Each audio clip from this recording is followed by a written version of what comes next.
This is a Kohler 7000 series 23 horsepower 725cc Kohler engine on an RTZ Zero turn.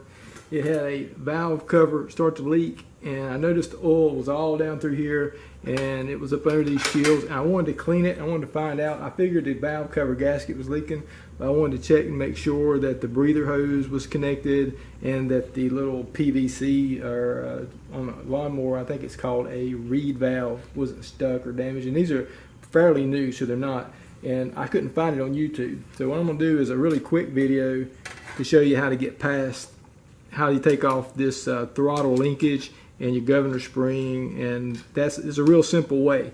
If you don't know it, or if you don't see it in a YouTube video or a manual, it gets kind of tricky and you might lose your springs. But anyway, I'm going to frame by frame it, and the first thing I'm going to do is just take a screwdriver, and you got to take off the shroud. I popped this off, it's stuck in, and then you'll have to take off your air cleaner. Very simple. Your air cleaner comes up.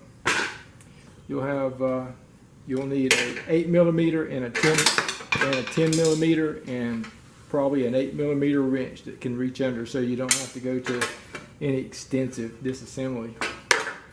And there's a few screws here in this one. I think it's 1, 2, 3, but I only left one for the sake of the video.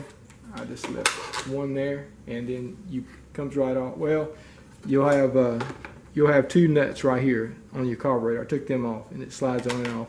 Your breather tube, it'll stay stuck to your breather housing.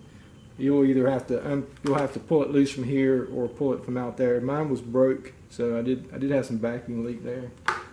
And I had some oil right here in the filter. So I knew the combustion chamber was. I knew it was getting some oil up through there. Okay, now you got 1, 2, 3, 4, 5, and a fuel pump hooked into your shroud. After you take those 4 loose, you don't have to take them all the way out, and take your oil pump off, the shroud comes off. Now you're down to where you're really getting somewhere, but you got to get these shields off. These shields, if it was.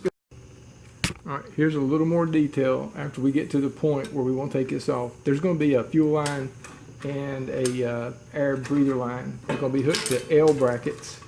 These L brackets will have to be taken off. 10mm. I've already loosened these. Alright, real simple.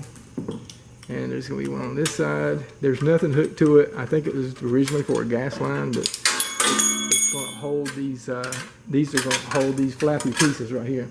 Now, this piece is behind your governor. Now, we've already done this, and we're going back step, but here's the best way. And when you take these 2 screws out here, take one screw out on the right side, you get some movement there. That way you can release your the governor arm right there.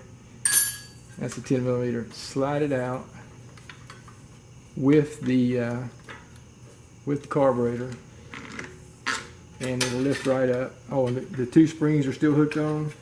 That's not a problem. Now, I took that whole thing off, so I'm going to stop right there, and I'm going to show you just a little more detail about the springs. Okay, I'm just going to kind of finish. I've taken all this off here, all that off. I've disconnected the springs. I've got really good pictures of my linkage. Now there's a screw right here that holds this one on. I should just use my wrenches instead of just being crazy with this. Shouldn't I? Just go ahead and do like that. And you can see that one actually slipped over the governor arm, so it had to come off. And there's a screw right here that goes under, and it comes out of that top hole of this thing right here. This here, the bolt holds both of that shield and this bar on. Okay, and the other side is the same way. You got another one right there. And I don't know if you'll have to take that off. Let's see, take that off, and then we took the bracket off. It does look like it's going to be very difficult to get to this breather here. If you have to take this off to replace that hose, if you don't have to, you don't have to take this off, but there's 4 screws, 1, 2, 3, 4. And if you have cleaning to do there, you might have to, but if you don't have it cleaning. And if you want to further clean, you can take the exhaust manifold off. It'll lift up. This shield will come off at the expense of taking this back bolt off. I don't know what the instruction manual says, but the way it looks to me now, you have to somehow take this engine off of this chassis to get the exhaust manifold off to really attach this linkage. This linkage must have been attached before the exhaust. So that's a real drawback in trying to clean this side. When I clean this side, I can clean this whole side. And if I don't have to take this off, I'm good. But if I want to get my breather or my reed valve is under this. And there's the reed valve. It's under there. You have to take this screw off, lift this cap up. The reed valve and all that's under there. I've already cleaned those. So that's how you get to that. Okay, I decided to show you up close. Here's the spring action. I got the big spring hanging down there. It's real easy to reach under and get that with that piece of metal out. It even works easier. The little spring, it goes in number 1. And all you got to do is reach in, drop it